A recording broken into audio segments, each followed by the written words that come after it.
to the Print Softcover. Today we have with us Mr. K. Annamalai, who has served in the Indian Police Service for over 9 years. He's known as the Singham of Karnataka and currently is Tamil Nadu State BJP Vice President. He has written an excellent book called The Stepping Beyond Khaki, in which he has narrated how there's a reform that's needed in Indian politics, in the police services, and it's a detailed account of his police memoirs, what he went through when he was serving as a police officer, as a superintendent of police in various important districts. Welcome to the Print Softcover, sir. Hello, ma'am. Thank you so much. Thank you for talking to me. So, sir, today we'll be just unveiling your book, which is wrapped in this beautiful pink, vibrant cover. It's called Stepping Beyond Khaki. Stepping Beyond Khaki, Revelations of a Real-Life Singham. This is published by Bloomsbury, India.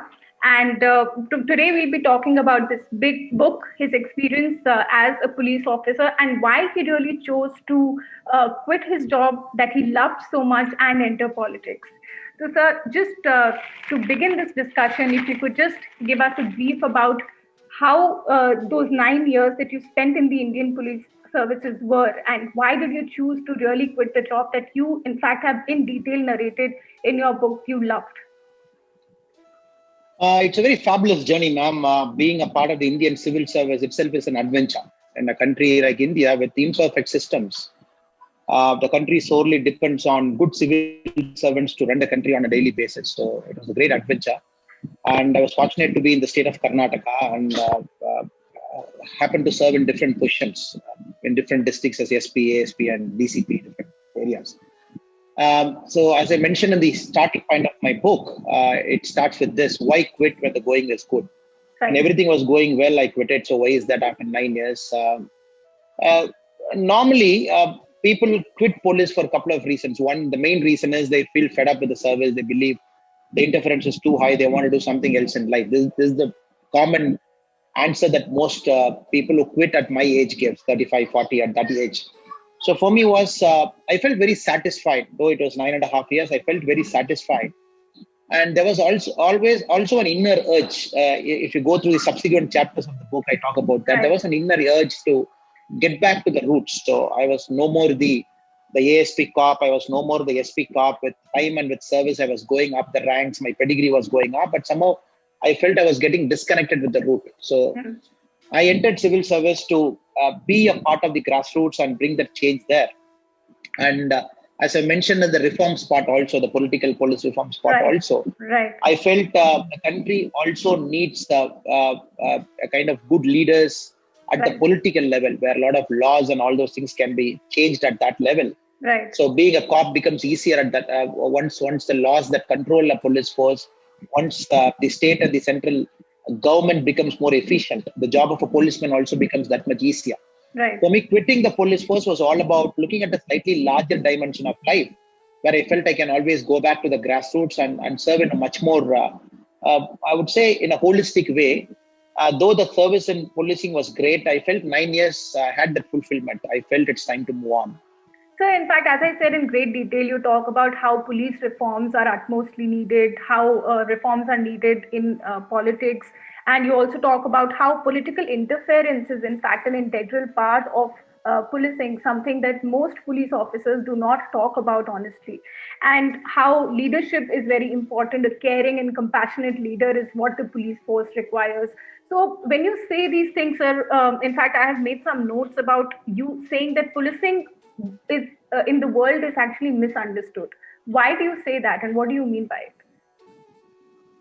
As I mentioned, ma'am, it's an imperfect system, and more so a country that is only growing up now. In the sense, I always say India is a country of 18th century laws and 21st century aspirations. The aspirations are 21st century, but the laws are not up to date to what people really want. So being a cop in this age and time, especially in a country like India, is very tough because police is a state subject. So you are given to a state and state controls you. And the democracy is maturing. The democracy in India is not yet fully matured. Right from a panchayat to the MP level, you get different kinds of leaders, and the policeman has to work with all of them, right from a sub-inspector to an IPS officer. Right. So it's a big challenge. On top of it, you don't have good resources to do your policing also.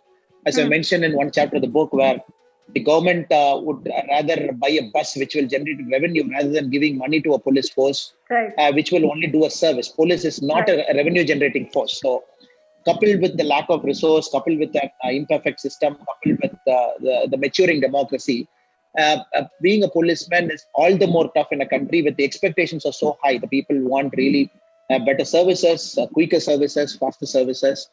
And the problem lies there. People want something and the police force is not equipped to deliver. The gap in the middle talks about the inefficiency of the force. Having said that, this book is all about the heroes of police force. So I deliberately chose to keep me in the background. So you might not see me anywhere in the book speaking out. I have always put this sub-inspectors, the inspectors, the constables to the forefront.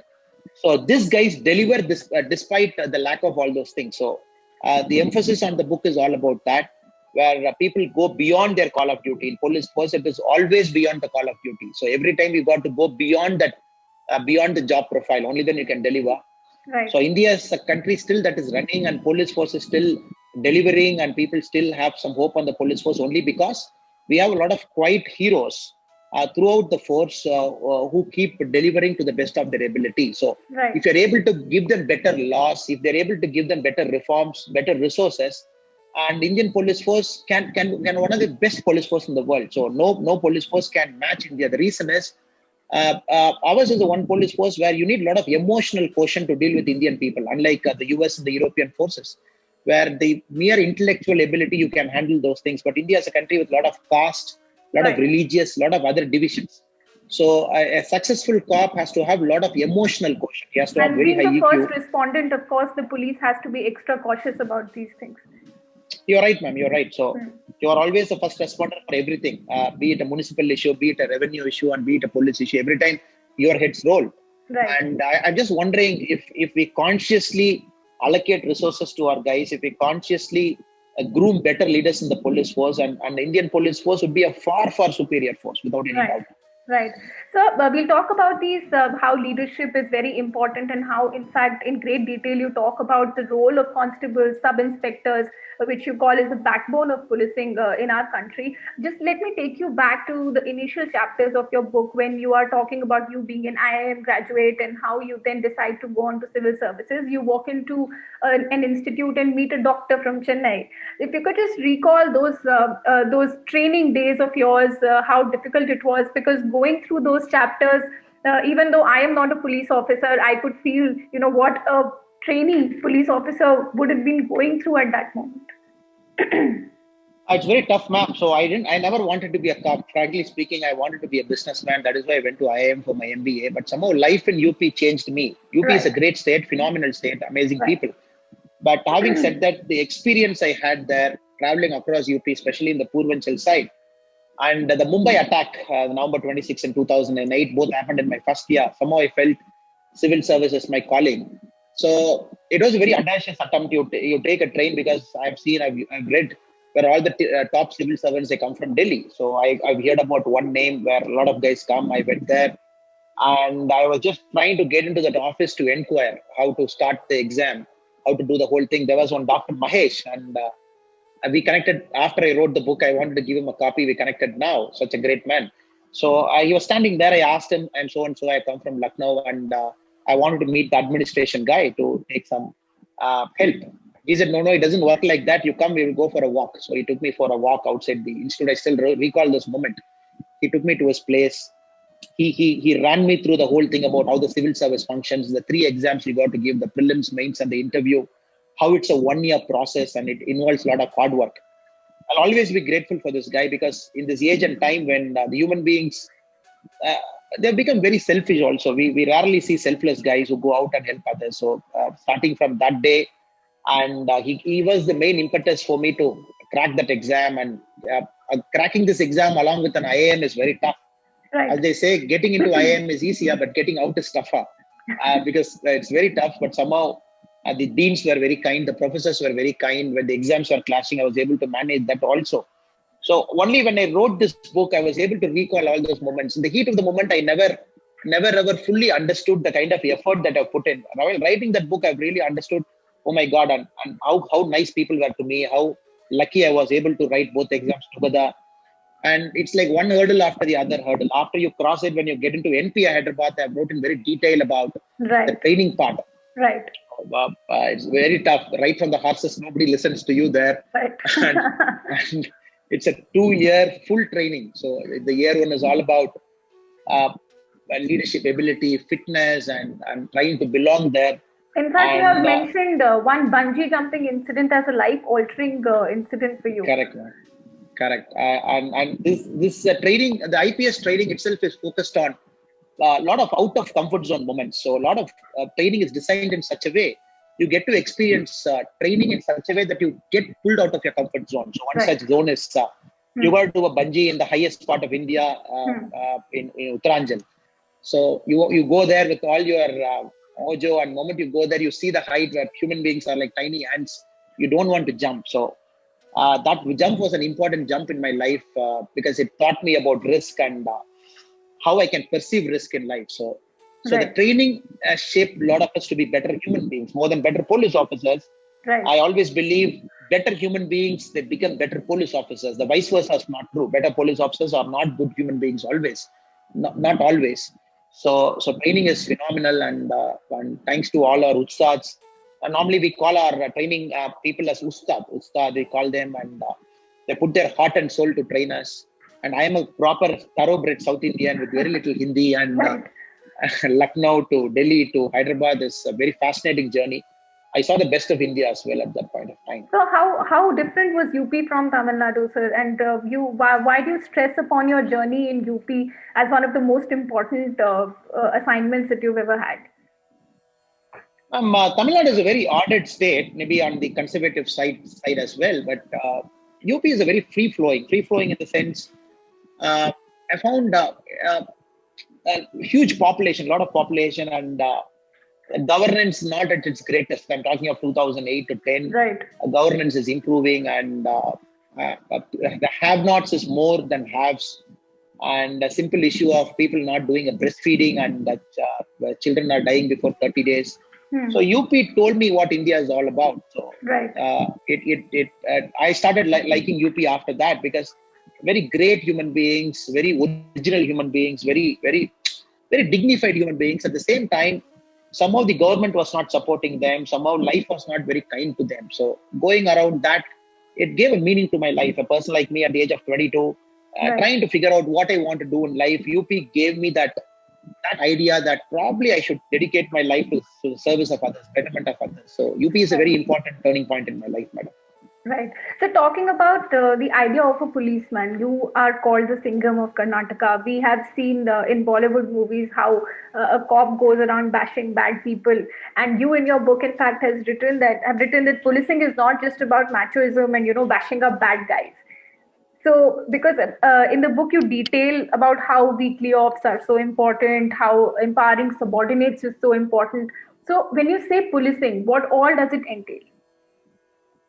I've mentioned, ma'am, in a particular para, I've written that a policeman's typical day, probably in the morning, you are a marriage counselor. Then probably late in the afternoon, you are a drugs counselor for a drug addict. Then in the evening, you go and catch pickpockets on the road, and you do some traffic in between, and bandobas, VIP security, you do all those things in between.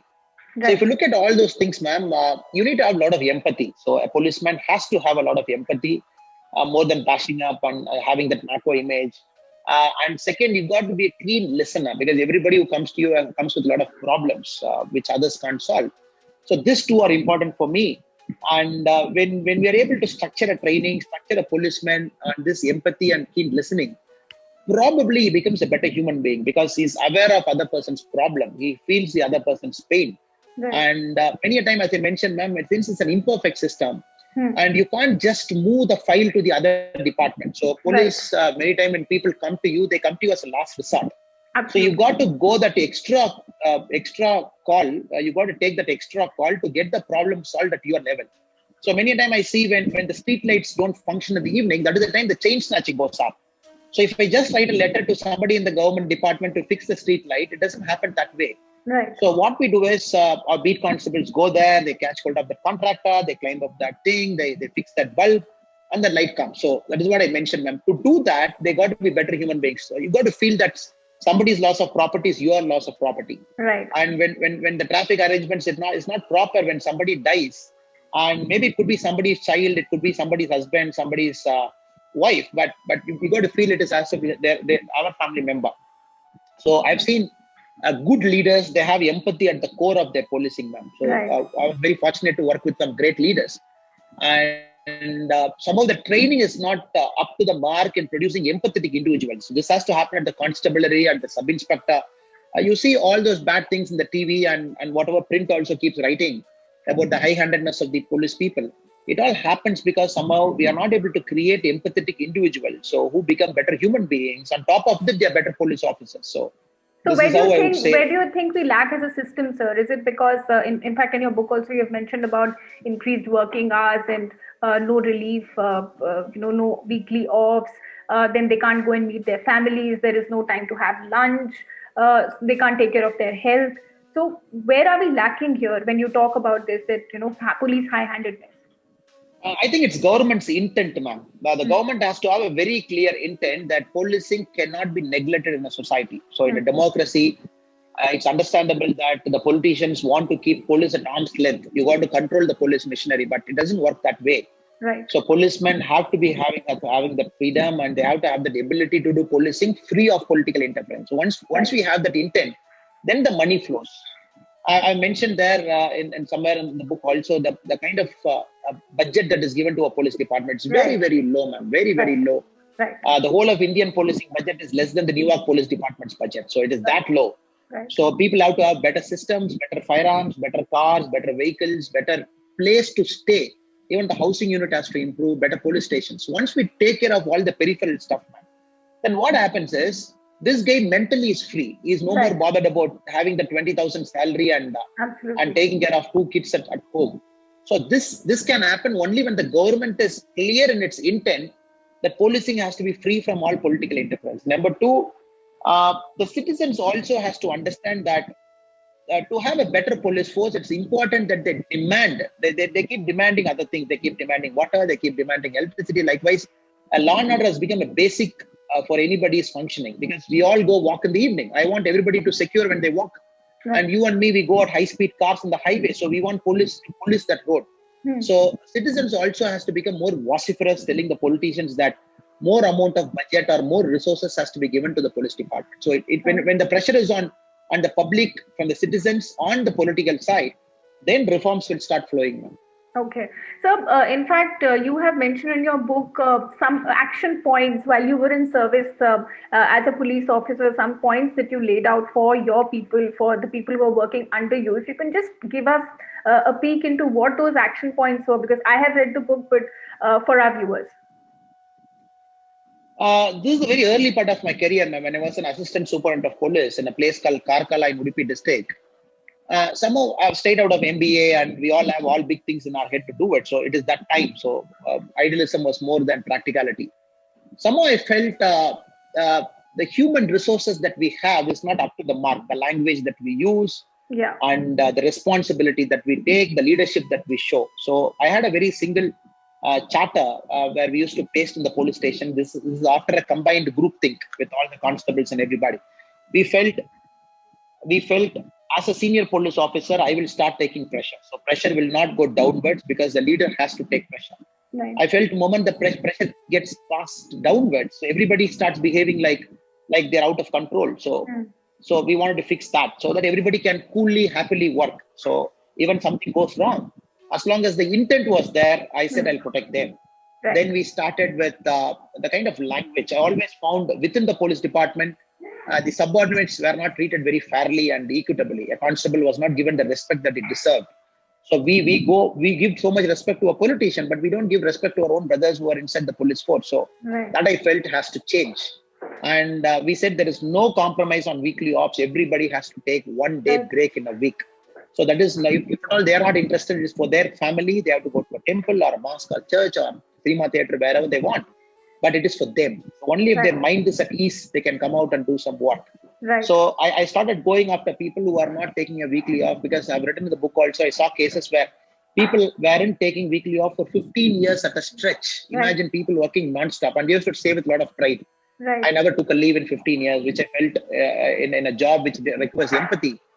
Probably we are doing it. So this is the charter I mentioned. So Right. I call that as a time for selling my vision. Chapter title Yeah. that.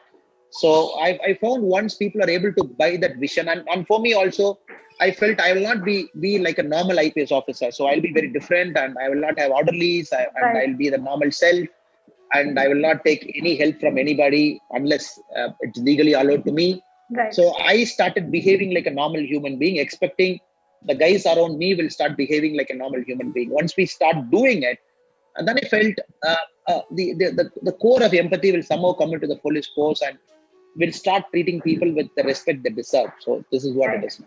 That was quite a revolutionary idea, in fact, sir, because we don't see it at many places wherein the officer is actually thinking so much about his subordinates. But in fact, eventually you say that this vision that you had was you could see it falling apart because there were so many challenges. So if you could just tell us what these challenges exactly were.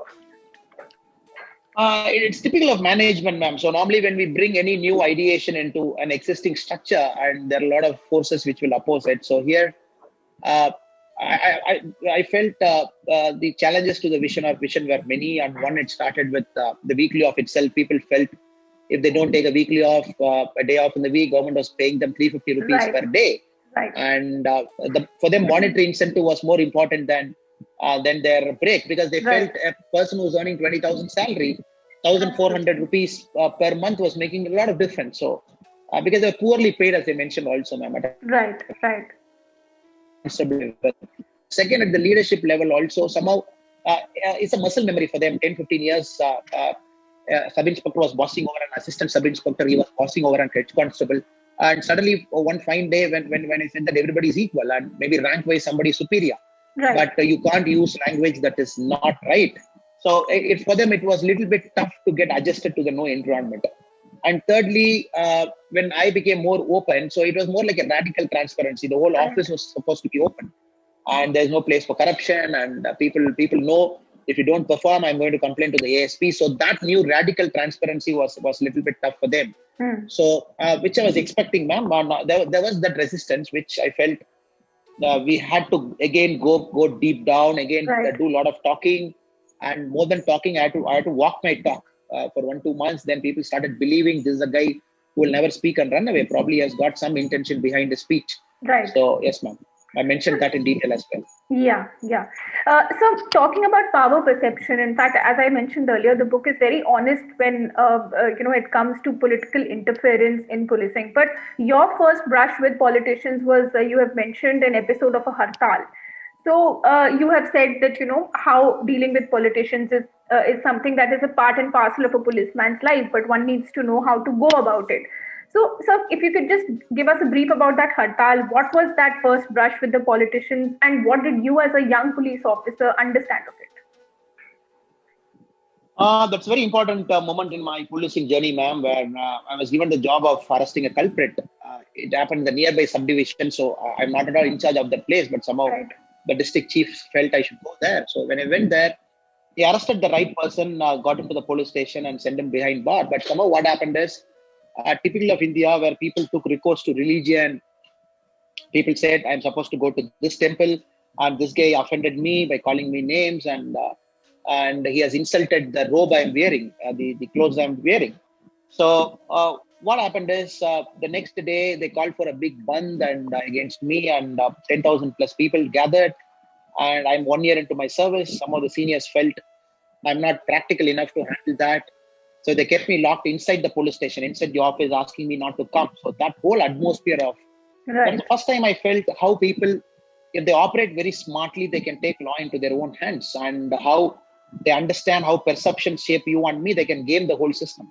So Right. that was a great brush for me. And the whole thing, what happened that 2 days was unfortunate, where police force was forced to buckle under pressure, and we left the culprit out. It's a very sad day where they knew once 10,000 people come and the police force is 300, 400, and you don't have a Right. chance against that mighty crowd. So Right. and that was a very important impetus for me. So that is why I mentioned about perception is very Right. important in our life. So Right. every time I used to make a decision post that, more than making the decision, I always used to wonder, how will the decision come across? Can I put it in a better way? Can I convey the intent of the decision in a positive way? So I used to take a lot of care and effort with my officers that it's all about conveying the intent behind the decision. If you convey a normal decision, a guy might see the same decision with a different perception. So though it was a very negative thing for me, I was very honest with what I've written. Right. And I felt that was a very important lesson for me, and which I subsequently inculcated in a lot of my other dealings throughout my life. Even now, I keep doing that. Right. Sometimes I fail and sometimes I succeed. Right. But I felt if I'm able to take care of the perception, many a times we're able to convey what we actually wanted to convey. So that is a chapter now. In a riot-like situation or in an environment that's communally charged up, what goes on into the mind of a police man who is on the ground trying to control the situation? Because what we see often, like I would give you a recent example of the Northeast Delhi riots, in which the police inaction, in fact, is questioned by many, that there were so many people running havoc and the police were just standing there as mute spectators. Of course, the rioters had outnumbered the police force. Probably that was the reason. But what goes into the mind of a policeman? Are they really trained for these kind of situations? Because living in India with so much diversity, these situations rise up quite often.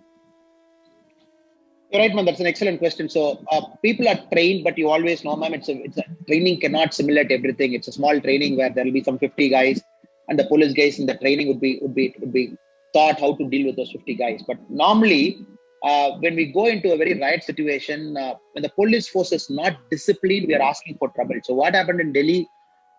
I've seen this over 3-4 months before the Northeast riot. So now I'm a citizen like you, ma'am. What I read in the paper is, so initially I think lawyers assaulted the police force, and that issue was bubbling.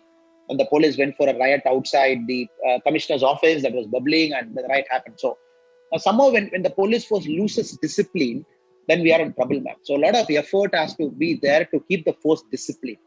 And now with the age of social media, ma'am, nobody just listens to the world called discipline and keep quiet. Nobody listens. Nobody is like that. So every police guy believes he's an important guy. Every constable believes he's important because he's having a Twitter and a Facebook at hand. Right. So you got to give good leadership to him. Only if you give good leadership to him, he will be fully disciplined. Ma'am. If you don't give good leadership, if the posting is on political whims and fancy, and the constable at the ground believes the SP is not taking care of him well, the commissioner is not taking care of him well, right, then probably he will not give his heart and soul right, in a riot thing. And thirdly, ma'am, the riots are no more riots now. Riots are a deadly combination of false news, deadly combination of social media pandering, deadly combination of all things that is wrong. So even the rioters, half the time, they go out of control because the riot actually starts with something in mind. Right. So within 6-7 hours, it becomes something totally. Right. All the false news, somebody gets killed, somebody gets fired. So this is the time when the police leaders have to act as peacemakers also, rather than every time taking lathi to find the answer. Right. The police have to act as peacemakers, control the emotion of the crowd, at the same time keep the police force in hand, at the same time find a very judicious mix between aggression and defense. So it's a very fine art, ma'am. That is why we still remember KPS Gills and Mr. K. Vijay Kumar and Mr. Prakash Singh. Very few police officers we have in mind because they are able to master the fine balance between an aggression and defense. So that happens when the leaders also have to shape up well, ma'am. Right. Now a policing leader has to understand that he is responsible to two people. He is responsible to his own force as well as is responsible to the citizens who are under his control. So he should have that mindset. So nobody is the enemy. I just saw the New York Times article also yesterday where they've written about the Delhi police force. I hope it is false. I don't believe any police force is like that. And no police force in India targets any community by their name, any community by that. I just hope and pray it did not happen that way. Probably there's a misinterpretation somewhere. So I only blame the leaders for not acting enough, for not keeping things in check, for not monitoring the prior intelligence also. Why are you allowing riots to blow up to that level? Right. So where is our intelligence mechanism? Right. And why are we not talking to the community leaders even before the crowd has assembled? Why are we not diffusing tension at that level in the peace committee meetings, ma'am? Right. It's a great question, but having said that, ma'am, it requires a longish answer. Right. This actually takes me back to that time when so many cops had gathered outside Delhi police headquarters protesting against their own leader, something that was unprecedented, never heard of before, because police force is something, I mean, a force that goes by discipline, and hierarchy is everything, and your leader is unquestionable. And, here we had so many of policemen, head constables, till inspector level, protesting against their own leader, asking for a change in leadership.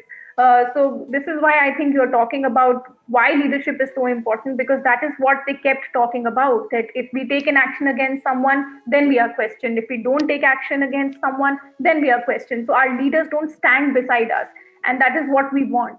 So I think you've answered that. So you have also spoken about mantras of winning the battle against perception. So that was a very interesting point in the book. You have listed out the mantras. If you could just share a few points with us on that.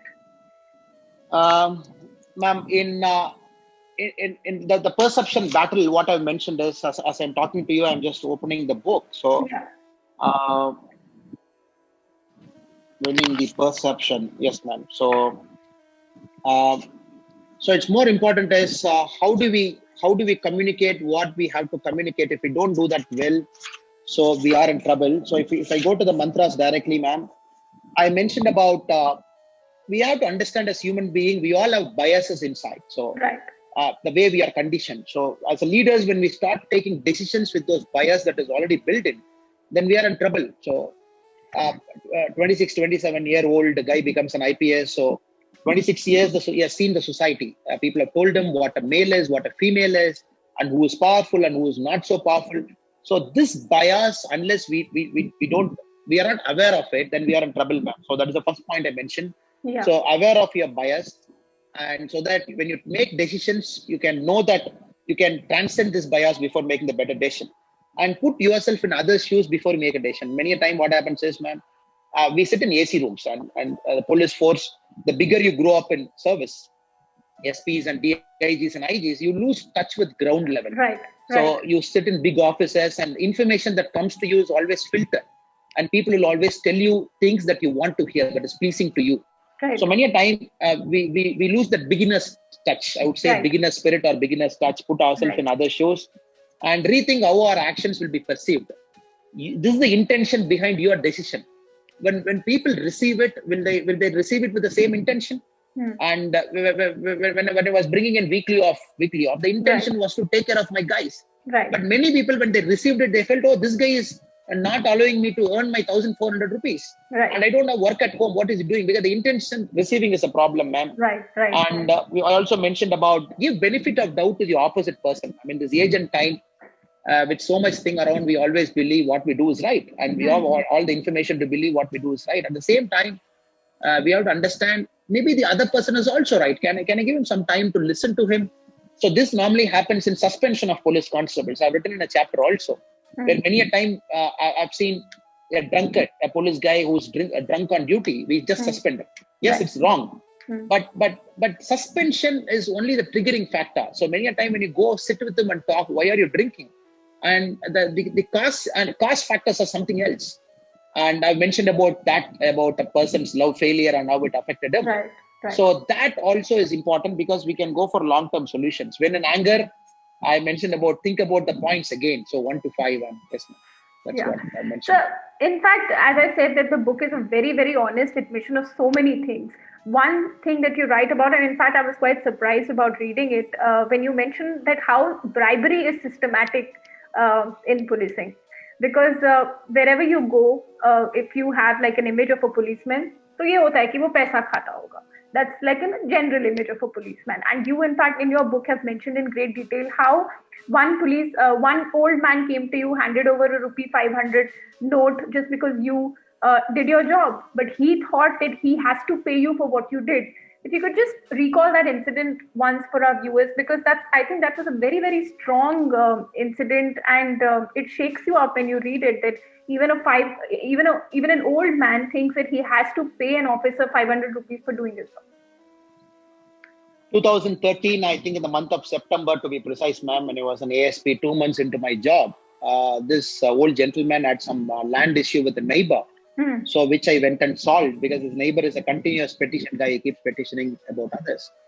And when he came to my office again, probably I thought he's here to tell me some other issue. But when he put that 500 rupee note on my table, when I asked him, why are you paying me this? He told me, this for the service I've given. And the analogy the village people or the old gentleman had was, bus is given by the government, but you travel in a bus, you got to pay. So a bus is not free. Likewise, police have given everything, we got to pay because I felt it's very unfortunate. Such a noble profession like policing, where we are the last resort for people's property and life, is perceived that way. At the same time, I was very happy in a sense. At the very beginning of my policing career, I was able to understand how people perceive bribe, people perceive corruption. So after that, many a time I used to encourage our police guys to not only to solve issues that are beyond their call of duty, but also to embrace the have-nots so that they don't have a distance between the government and them. So moment you keep closing that distance, a lot of imagination doesn't go into their head. For them, an MLA is a distant guy, MP is a distant guy.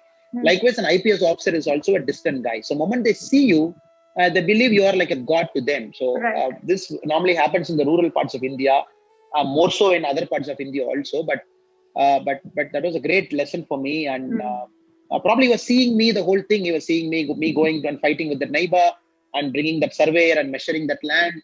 And 2 days I was continuously going there. Probably he felt this guy is going beyond his call of duty. But having said that, that was a brilliant lesson for me. That if we allow the gap between the governments and a set of people to be larger, then this kind of problem starts cropping up in between. Right. So you also honestly mentioned how the top tier is compromised. So I would really not blame that old man who put that 500 rupee on your table. What is the solution for this, though? Because this is, it's a very general question. But what do you think, since you've also served in the police department for 9 years, and now you also have started a career in politics? So, what do you think? Where does the solution really lie? It starts with finding better guys who can sit in positions of influence. So, for policing, for every corrupt guy you show me, I can show you 10 honest guys, man. 10 people, constables. You go to their home, you just can't believe people can live in that home, but they're ramrod honest. 22,000, 23,000 rupees, 2 children, they grow up and they bring them up very well. So I think it's all about intention. So this starts right from recruitment. And we got to find a way to bring human psychology. We got to bring in a way to filter out the bad apples at the recruitment stage only. So this UPSC is trying with an ethics paper now. This is after many years, UPSC has brought ethics paper now. Yeah. But I'm not sure how successful they are. I happen to understand the ethics topper who later became an IAS officer in Rajasthan was himself caught by the Anti-Corruption Bureau in Rajasthan. I'm not sure whether a mere examination can differentiate right and wrong. And second, the system has to encourage honest people to grow. This is very bad, man. So what happens is, many a time when a compromised officer stands before a politician, stands outside his house, he is willing to sell himself. So normally he gets a posting of his choice. He is able to help him later. Right.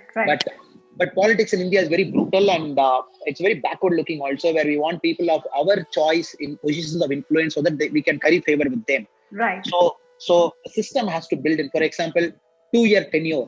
In the Supreme Court judgment in Prakash Singh case in 2006, they mentioned you got to have a 2-year tenure. Nobody should remove you for 2 years. I think more than 2-year tenure, a time should come where citizens should also grade a police officer's performance. There has to be a 360-degree performance, like what the current government has got for senior IAS officers in Delhi.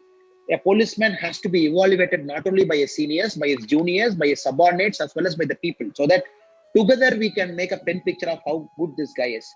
Right. So for every time, if we don't promote a good guy in the system, and not only is a good guy lagging back, it is also a lesson for bad guys that they can keep growing in the system by gaming the system now.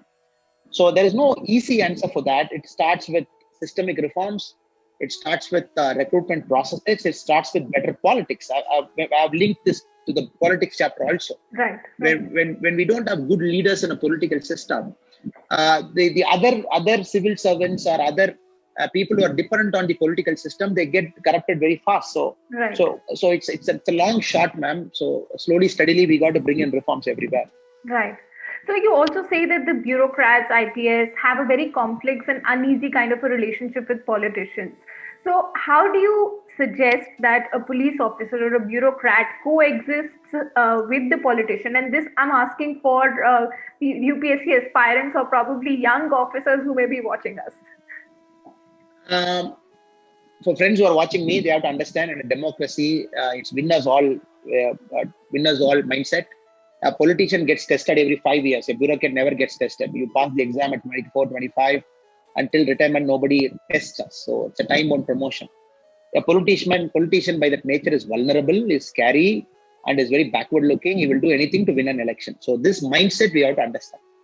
Now, to deal with that, at the same time, politicians, if you go straight away fighting with them, so straight away day one, I fight with them, you fight with me, we will see who's better. It doesn't work that way. So give some time for both of you to ease out. I always had this theory in mind. I always had long postings wherever I was posted. 2 years, 2.5 years was a normal tenure for me in the 4 postings I had. So for me, first month is all about studying the politician.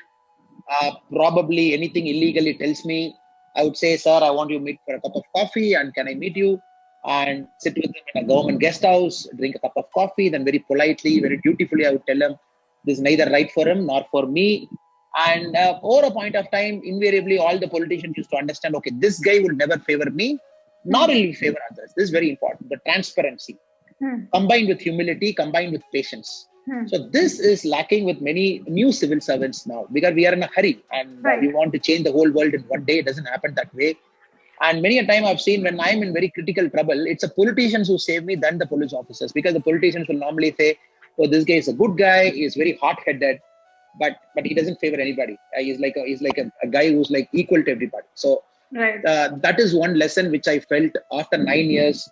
With all humility, I can tell this to the budding officers, because you will have great careers ahead of you, provided you understand how to deal with politics, how to deal with politicians. And second, also we have to understand there are some things which you can't compromise. It is not that every time you can have a cup of tea and cup of coffee with them. So be very bold and say it at the outset only that you can't do it, sir, this for so and so reason. And if you're very open, so that builds a culture of openness and transparency. Just like politicians, I've seen many officers also, they keep pushing. I'll do it tomorrow, sir. Next week we will talk. And finally, when you say no, the politician becomes all the more angry. And last but not the least, the people power is much more superior to you. So cultivate good image among the public. So when you are under severe political pressure, the public will save you. So when I was transferred in Udupi, a lot of people protested because they felt I am their guy. This is after 2.5 years. Then I have to tell the people that no, I've done my tenure. I want to go to some other district. Kindly allow me. So you got to build that rapport with public, important community leaders, and together holistically, I think we can take care of the politicians, because you got to believe at your heart, politicians are not bad people. This is very important. Politicians are forced to act bad because circumstances are like that. So normally seeing the movie and other things, we somehow have that mental image in our mind, politics is bad. Politics is bad because over a point of time, the system has become corrupted. So have that mind that by virtue of opening up and talking to a politician, probably you can see the goodness in them. At the same time, you without compromising can still get the job done. Right. Sir, taking you back to your policing career a little, you were talking about investigating crime cases and how in a murder case, when you were interrogating an accused, it made you wonder what society has come to. So as a police officer, when you see these brutal cases, which is day in, day out, how does a policeman actually keeps aside all those emotions and deals with investigation in a very scientific and clinical manner? There are two sides to the coin, ma'am. So what happens, I've seen many a time, my police friends have become very numb to human emotions. They're so numb. They're like, hota hai, this will happen. People die in road traffic accident. What can we do? So this is also very dangerous, ma'am. So what happens, you lose that emotion. Emotion is very important, I believe, in a job that you deal with people. So at the same time, you got to have a very clear sense of direction. In the middle of crisis, you got to solve it. So you should not allow that emotion also to not do your job. Right. So this is a very fine art, ma'am. So this happens with continuous training and continuous awareness, continuous mental awareness, and at every time understanding what is dharma. I mentioned about dharma also in the chapter. Yeah. And being aware of who you are and what is the job at hand at that point of time. You can cry later, but the important thing is to save the victim, transport the victim, or even the victim is dead. Make sure that you collect the important scientific clues from the victim's body. So these are all non-compromisable things that have to be done. So emotions can come later. At the same time, when you have to show emotion, you've got to show emotion also. So I think this comes with a lot of awareness, man, a lot of openness, and being very dharmic also. Dharmic in India right now becomes a religious word. I think it's not about bringing religion inside. Dharmic is all about being acutely aware of who you are, the surrounding, what is happening, and the father losing his child, and what is the vulnerable position the father is. If you're if you're aware of it, we will not allow a father to be in the police station to write an FIR for 4 hours. When the son's body is waiting in the ambulance, just after he met with a road traffic accident, or a husband giving a complaint when the wife is killed in the road. So this is a problem, ma'am. So this fine thing, if you're able to get in, then I think the people will start appreciating the police force much more. Right. So talking about these gruesome crimes, including crime against women, whether it is rape or molestation or other crimes that are on the rise, do you think strict policing is enough to stop these crimes from happening? Because arresting is fine. When police solves a case, the arrests are made, even if it leads to conviction, but the crime still keeps happening. So is better policing a solution, or it lies somewhere in our society and needs to be dealt with differently? Ma'am, since you have read the book, ma'am, I also mentioned about the repeat criminals. So most of the gruesome crimes of the rape and molestation are repeat criminals. I've given the data also there. So that happens because policing is one part of the criminal justice system. The courts, the prisons, and everything is important. Somehow I believe all three are not up to the mark. The court's very delayed judgment. And by the time the guy comes out on bail and he goes to jail, and jail is more like a laboratory for criminals. It is not a reformation center. It is a laboratory for more crimes, and police force with our lethargic and faulty investigation, and many a time the case is not very watertight. So all this three has to massively improve on. And you quickly catch a criminal, and the court is able to sentence him quickly and is able to reform inside the jail. And along with it, the society's mindset. Now, after the social media, what has happened with Twitter and Facebooks and everything, the role of government is also massively changing with respect to who controls what and who consumes what information, what is censorship versus freedom of speech. And all those things is also is playing a very important role now. And thirdly, the way we live in a society, ma'am, as a society, I think somehow over a point of time, we brought a lot of things that are not in a good spirit inside. So the way we look at women, the way we look at children, the way we look at the weaker sex, it's not the way we are supposed to look at them. So thanks to movies and the Netflix and the Amazons and everything, somehow it gives a very distorted picture of women in our society. So all those things have to change. So combinedly, society, governments, and the criminal justice system, together we got to approach, ma'am. Because if you hit one area, probably it is not enough. You got to hit. That is why I'm waiting for any good committees or anybody to have a very holistic approach to the whole problem of crimes. Then probably the reformation will be much faster. And sir, while talking about police reforms, where do you think they are stuck? Because despite so many committee reports, even Supreme Court saying that those must be implemented, it's still stuck. It's not happening. What is the reason for that? Where is it stuck? Is it that the governments are not willing? Is it that the police department is not willing? What is it? Where is it stuck?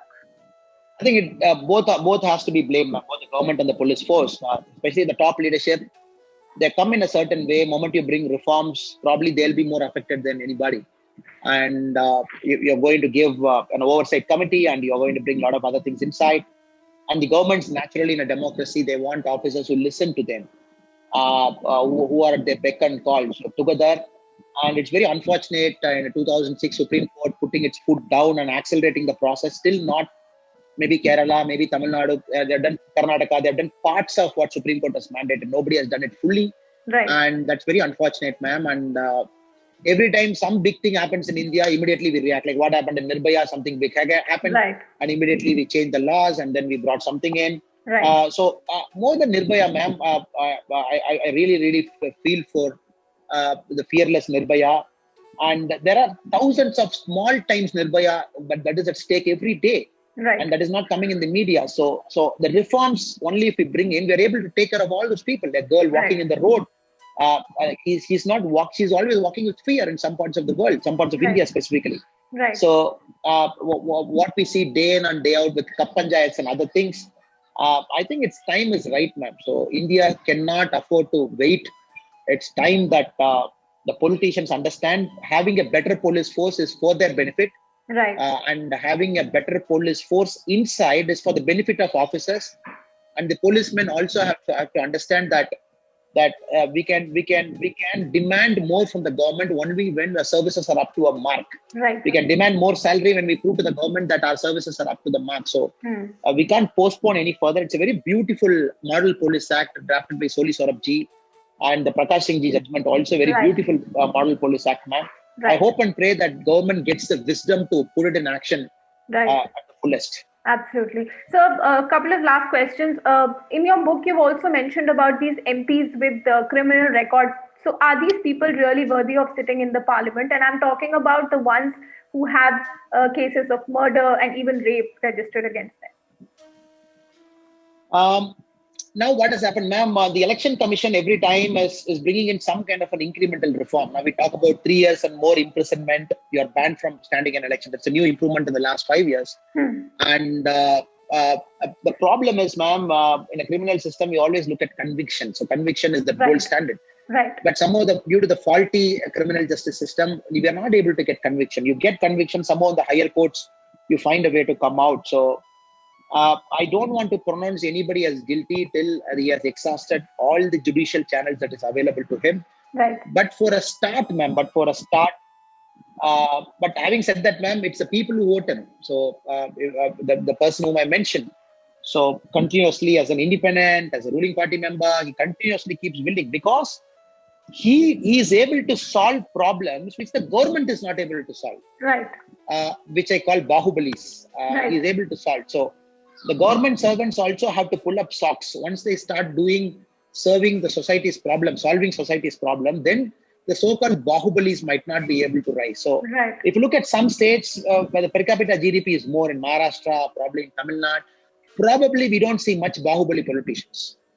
We see more bahubali politicians in Bihar and UP and other parts of India, where they believe they are the government and people are dependent on them. So election commission, together with taking care of the last mile problem, the government services, we can eradicate bahubalis, ma'am. So the mighty Indira Gandhi herself was brought down by one Raj Narayan. So India surprises do happen, ma'am, but it should not be a one-off instant. It has to, when somebody violates any power, and the citizen should have the power to punish them. For that to happen, the government should not be faulty. The Tahsildar should be effective. The sub-inspector should be effective.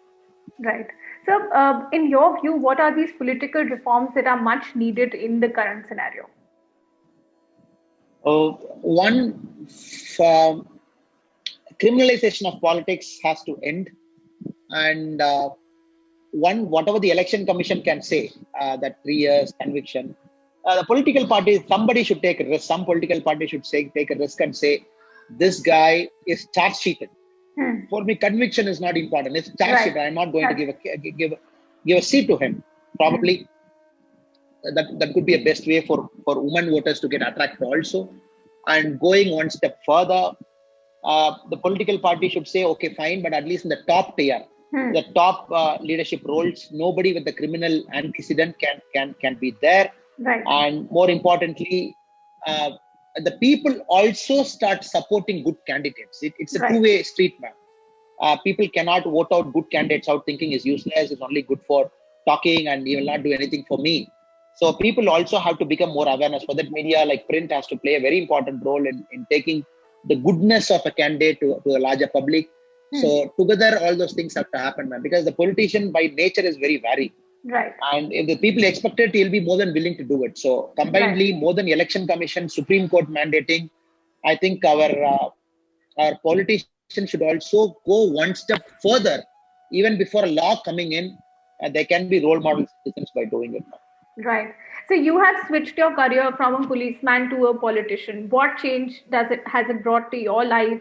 How your day is different, and I mean, how your role is different. How do you feel? Do you feel more empowered? Do you think you can do a lot more? How has it changed for you? Everything has changed, ma'am. Everything has changed, and more busy, more hectic. And I belong to a party in Tamil Nadu, a national party that is growing. So a lot of travel. At the same time, I'm being more open, more vociferous. The uniform is not preventing me from speaking out what I wanted to speak. Right. At the same time, I'm able to create a lot of leaders at the local level, like-minded guys, guys with a vision who want the system to change.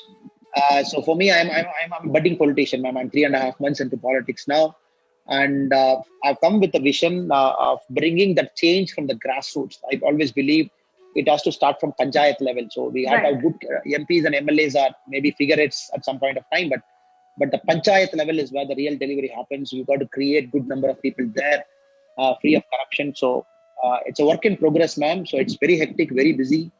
But as I said, ma'am, I've taken the decision with full heart and only with goodness. So it's a great career I had, fantastic career.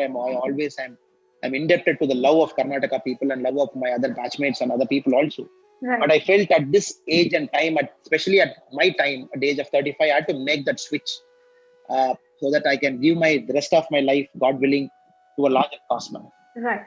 Thank you so much for your time, sir. It's been a very great, it's been a very meaningful discussion. In fact, there's so much to talk about, but we are running out of time. Again, I would just like to show this book, Stepping Beyond Khaki, Revelations of a Real Life Singham by Bloomsbury, India. It's an excellent book. I've read it.